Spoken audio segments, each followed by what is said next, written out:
Thank you, Mr. Chairman, and thank you, Mr. Secretary, for being here, and we really do appreciate all of your hard work. Like everyone else around the table, I certainly want to echo that we'd like to get these things in place as soon as possible. I think the comment that you made about us providing the resources that you need and getting your people in place is really pertinent, and the committee's pretty good about doing those things, so we're going to be working really hard to do that for you. One thing, as you know, right now, our growers in the situation making lots of choices, loans, and all of those kind of things. I think it would be really helpful is the giving as much information out as you can, perhaps through Deputy Secretary Sinsky, letting the producers know as much as you can so they can start to develop a plan of action would be really helpful. One of the things that is a huge issue in my state, and I think most of the people sitting around the table, is broadband. It's not uncommon for me at all to go to a small community and literally in the evening, children are sitting on the back of a pickup or in a car, using the broadband that's inside.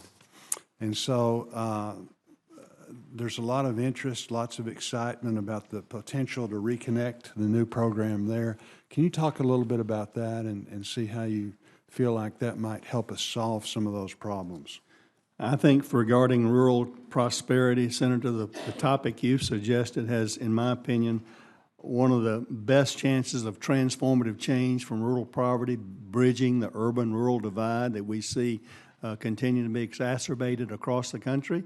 And we're on it. I think, again, the proposal of the money you gave us last year for $600 million, those applications are going to be ready in April. We are communicating very much to the stakeholders who've expressed interest, public-private partnerships over those things, and the website is up at Reconnect there that people can find that.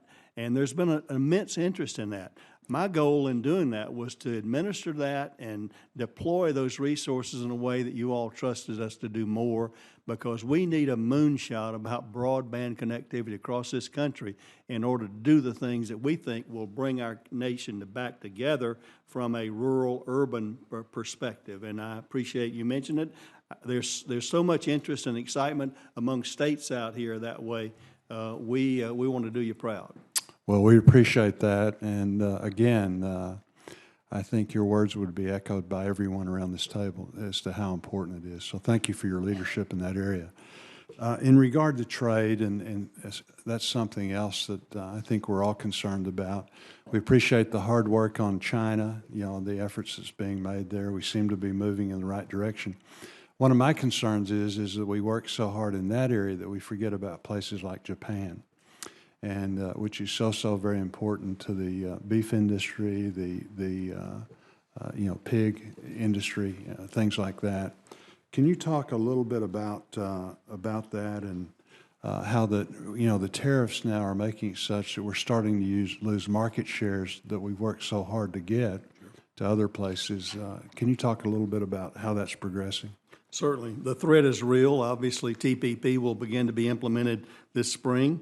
And Ambassador Lighthizer and I had several conversations about the disadvantage that puts our American producers and exporters regarding Japan. I think the good news is he's very much aware of that.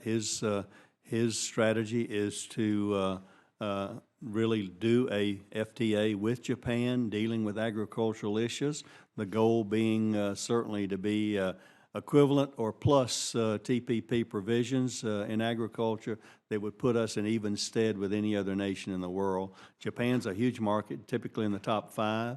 I'll be going there late spring, I think in May, for the G20 Agricultural Ministerial.